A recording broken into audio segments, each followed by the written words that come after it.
বন্ধুরা, বুলটি কিচেনে সবাইকে স্বাগত জানিয়ে আজ নতুন একটা রেসিপি শেয়ার করছি। এটা হচ্ছে পুয়া রেসিপি। আতপ চাল নিয়েছি আর এর মধ্যে নিয়েছি গুড় আর চিনির মিশ্রণ করেছি। আপনারা শুধু গুড় মিশ্রণ করেও করতে পারেন বা শুধু চিনি দিয়েও করতে পারেন। আমি দুটোই মিক্সড করেছি।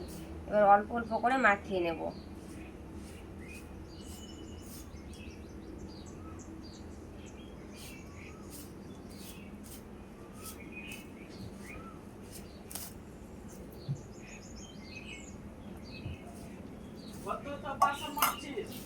মশলাটা তৈরি করে নিয়েছি। এবার আমি কিছুক্ষণের জন্য রেস্টে রেখে দেব। জ্বালিয়ে দেব।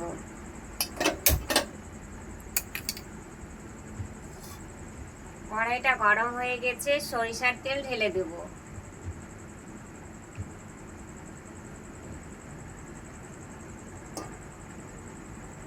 পোয়া বানানোর জন্য বন্ধুরা এই সরষের তেলটা নিয়েছি, আপনারা সাদা তেলেও ভাজতে পারেন।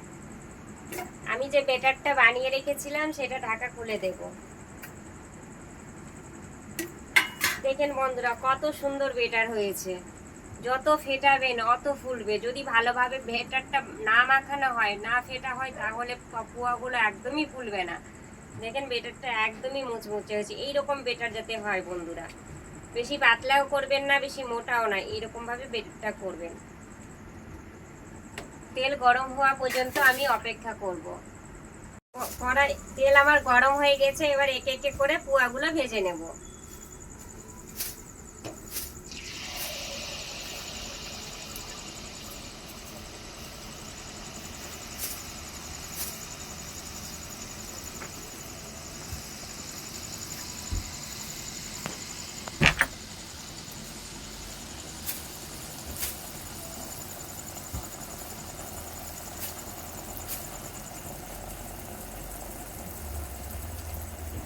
দেখেন বন্ধুরা, একদম ফুলে ফুলে গেছে পোয়াগুলো।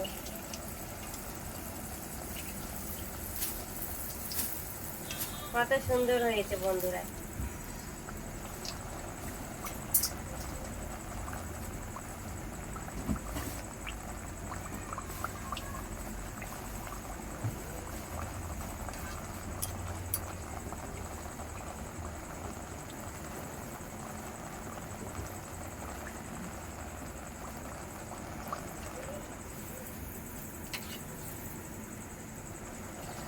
এবার তুলে নেব।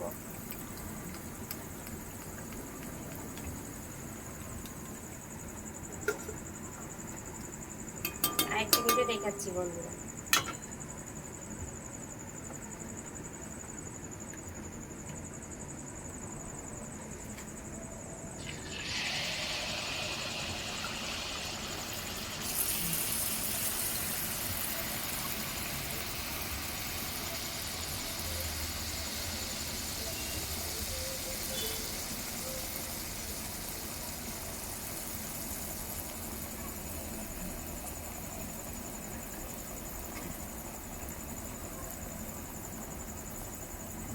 এবার এপারে দেখেন বন্ধুরা, কত সুন্দর ফুলেছে পোয়া। এইভাবে করে উল্টে দেব।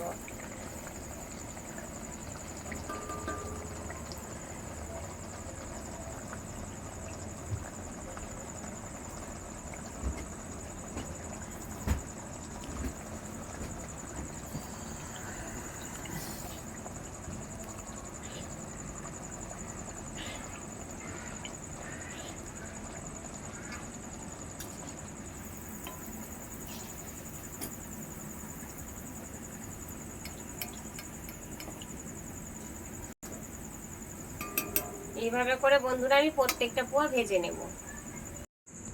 বন্ধুরা, পোয়াগুলো আমি ভালোভাবে ভেজে নিয়েছি। দেখেন কত সুন্দর পোয়া হয়েছে। আমি যেভাবে সহজ পদ্ধতিতে আপনাদের পোয়া বানিয়ে দেখালাম বন্ধুরা, আপনারা অবশ্যই বানাবেন। খুবই ভালো খেতে হবে বন্ধুরা। অল্প সময়ের মধ্যে এটা বানিয়ে নেওয়া যায়। আপনাদেরকে আমি ভেঙে দেখাচ্ছি। দেখেন বন্ধুরা, ভিতরে একদম জালি জালি হয়ে দাঁড়িয়েছে। কত সুন্দর হয়েছে বন্ধুরা। এইভাবে করে বানিয়ে আপনারা অবশ্যই বাড়িতে খাবেন, খুবই ভালো লাগবে।